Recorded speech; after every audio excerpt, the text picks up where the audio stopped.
بسم اللہ الرحمن الرحیم۔ السلام علیکم۔ عشاء یوٹیوب چینل کی طرف سے محمد نجم۔ تو آئیے یہ بات کرتے ہیں۔ السلام علیکم جی۔ وعلیکم السلام جی۔ ہاں جی، آپ کا نام جی؟ محمد یاسین۔ ہاں جی، آپ یہ صبح صبح ورزش جو کر رہے ہیں، پہلے تو اس کے حوالے سے بتائیں کہ آپ اس کے کیا فائدے ہیں اور کیوں کیسے کرتے ہیں، کیوں کرتے ہیں؟ ہم ورزش اس لیے کرتے ہیں کہ تقریباً ہم 5-6 سال سے یہ کر رہے ہیں۔ ہمیں یہ فائدہ ہوا ہے کہ ہمارے کم سے کم جو ہے نا پیٹ جو ہے نا اندر چلے گئے، صحت ہماری ٹھیک ہو گئی ہے۔ ہمارا ایک ہی نعرہ ہے، ہاسپٹلوں کو ویران کریں، پارکوں کو آباد کریں۔ اس سے ماؤں بہنوں کو بھی چاہیے کہ وہ بھی آگے آئیں اور ورزش کریں۔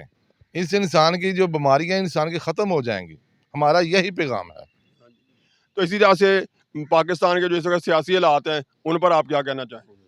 میں صرف یہ کہنا چاہتا ہوں کہ اللہ کرے کوئی ایسا حکمران آ جائے کہ جو اس ملک کو دین کے راستے پہ لے آئے اور مہنگائی کم کر دے۔ مہنگائی کم کر دیں، لیکن کون سے ایسے حکمران آپ کے خیال سے گزرے ہیں جن کے دور میں مہنگائی کم تھی اور اب اس کے لیے مزید بہتری کے لیے کیا ہونا چاہیے؟ میرے لحاظ سے تو جو میں نے جو شروع کا دور دیکھا نا، وہ بھٹو کو دیکھا ہے، وہ اس کا دور اچھا تھا۔ اس کے بعد جتنے بھی دور آئے نا، وہ آگے آگے نا مہنگائی ہوتی جا رہی ہے۔